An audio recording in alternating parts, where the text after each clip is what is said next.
Hi, everyone. I'm Jim Huling, and it's a real pleasure to welcome you to this episode of Execution Insights. Now, for this week's message, I really want to talk about something that doesn't get said very often. And even though almost every leader I know feels it deeply, it's seldom a topic of conversation or one of these kinds of presentations. And what I'm talking about is the constant pull that leaders feel to take over. Okay, stay with me and think about it just for a second. You know, when there's uncertainty, a leader wants to step in. When there's confusion or questions that can't be answered, leaders want to step in with the answers. Leaders want to push the pace. Leaders want to raise the standards. Leaders can't stand to be on the sideline. They want to be in the game. And quite frankly, this pull doesn't only come from the job. I mean, truthfully, some of it comes from us, right? If we're willing to be honest as leaders, being the center of it all feels important, right? It feels productive. It feels responsible. Of all the leaders that I've known, it's the way we think leadership is supposed to work. But what if that's just the way we've been thinking? You see, over time, when you do it that way, when you're the center of everything, something subtle starts to shift with your team. After a while, it stops being about the work and it starts being about orbiting well around the leader. Now, even people with the best intentions will stop asking, what's really best?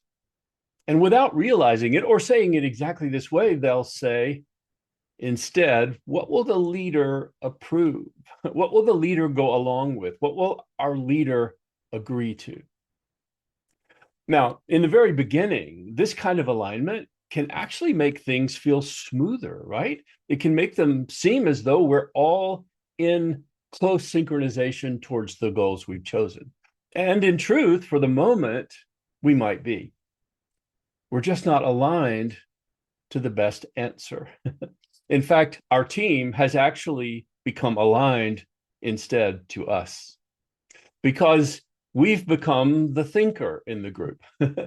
We've become the decider. We've become the driver of everything that's happening. So on the outside, a team may look really engaged, but in reality, they've just gotten really skillful at how to comply with what they think we want. Now, I like to call this style of leadership a genius with 1,000 helpers. Like there's one genius right in the center. That would be us as the leader, and that we are sending out all the signals, all the messages, all the directions to make everything run exactly the way it should. And I've seen that model applied 1,000 times. But you know what I've also seen? I've seen it quietly kill a sense of ownership, even in the very best teams. So here's the difficult truth I'm hoping to do a good job at passing over today and getting us all to think about. When our leadership requires us to be at the center, then real ownership can't exist anywhere else. You see, this model of a genius with 1,000 helpers, it creates real movement. I mean, people snap into action as soon as you issue an order, right? But it very rarely creates ownership among people other than the leader. Now, I'm not being casual about this. Leading from within is harder because when you lead from within, when you empower others to make decisions and take actions and own the results, well, we have to have confidence when we don't have control. I don't know about you, but I've struggled with that, right? We have to have clarity without the ability to sort of dominate what's happening. We even have to have trust without a kind of constant confirmation if we're going to empower the people we lead to have ownership of what we're doing. Now, one of my favorite quotes is about 2,000 years old. It's from a Chinese philosopher named Lao Tzu.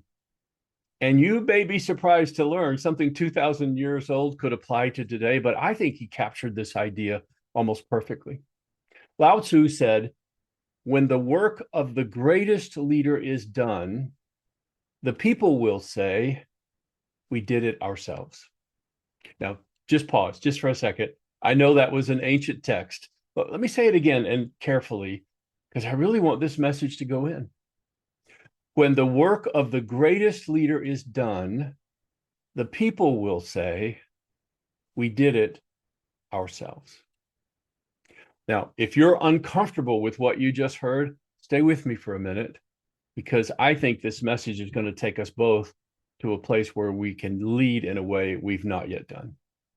So to start, the leader's real work isn't to execute, right?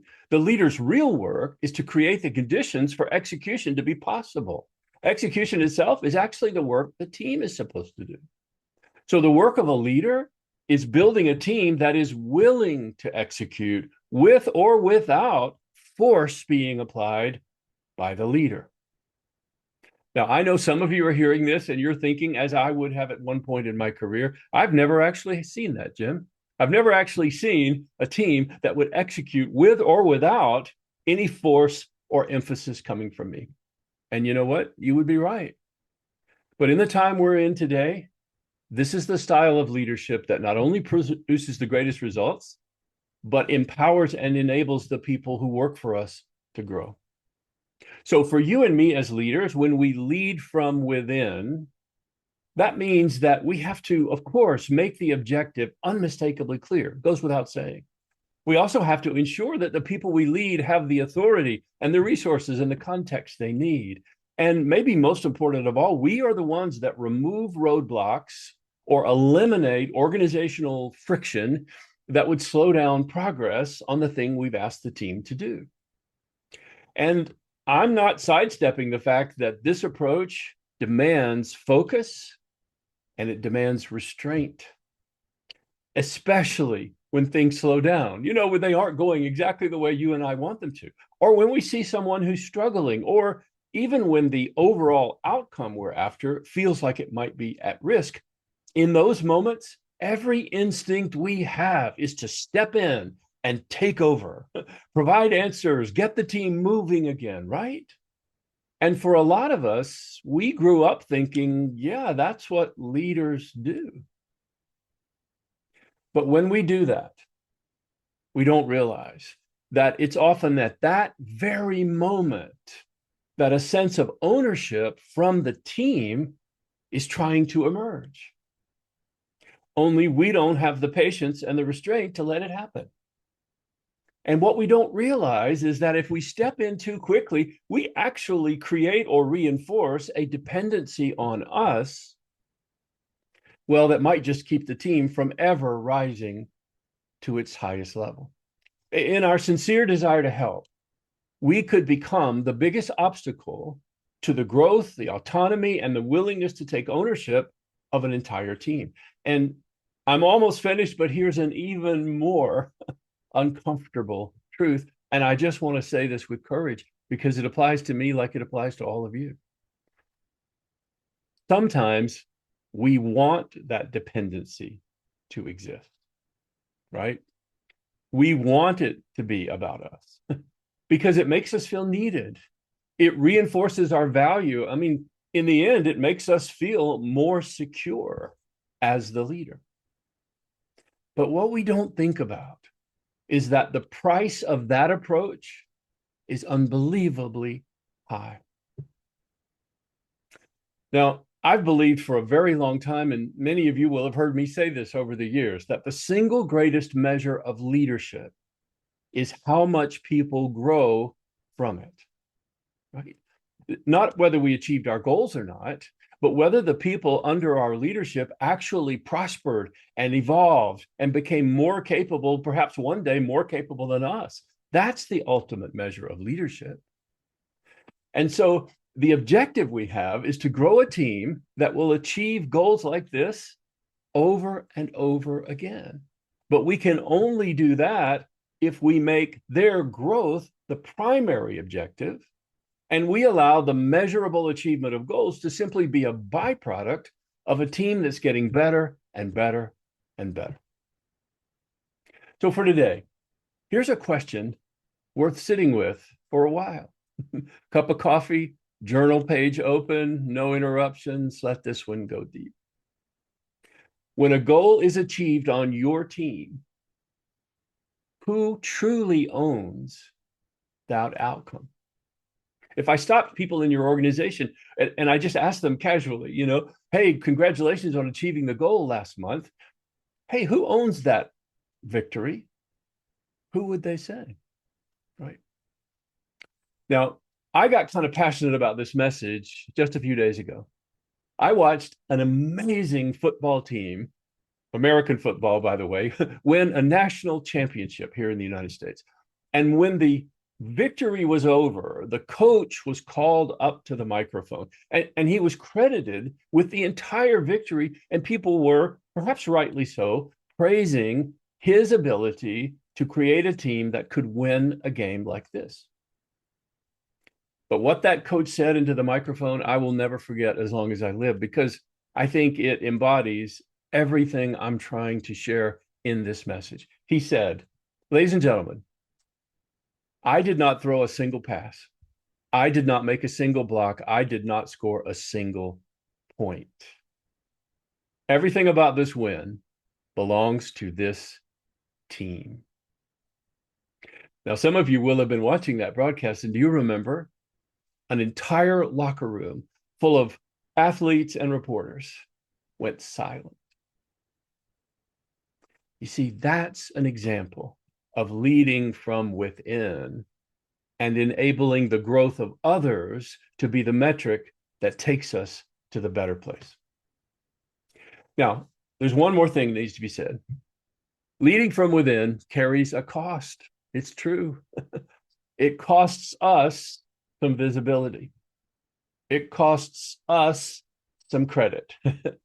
It costs us that lovely emotional reward when people are praising us for something the team did. But what it creates is far more valuable than that. In my experience, it creates a team that will make decisions and then own the result of those decisions. It'll create a team that will bring their best even when no one's watching. And maybe best of all, it'll create a team that builds unshakable trust by proving that they can actually rely on each other even when no one's watching. And when all the work is done, when all the goals have been achieved, all the results are in, all the awards have been handed out, and a team looks back on what they've just done, they will say, as Lao Tzu said 2,000 years ago, we did it ourselves. And they'll be able to say that because our leadership isn't posted on a billboard. Our impact isn't shouted from a megaphone. Our impact is permanently embedded in the minds and the hearts of every person we've led. And that, my friends, is not only leadership at the highest level, that is a legacy that will last forever. I'm Jim Huling. I hope you've enjoyed this episode of Execution Insights, and I look forward to seeing you in the next episode. See you soon.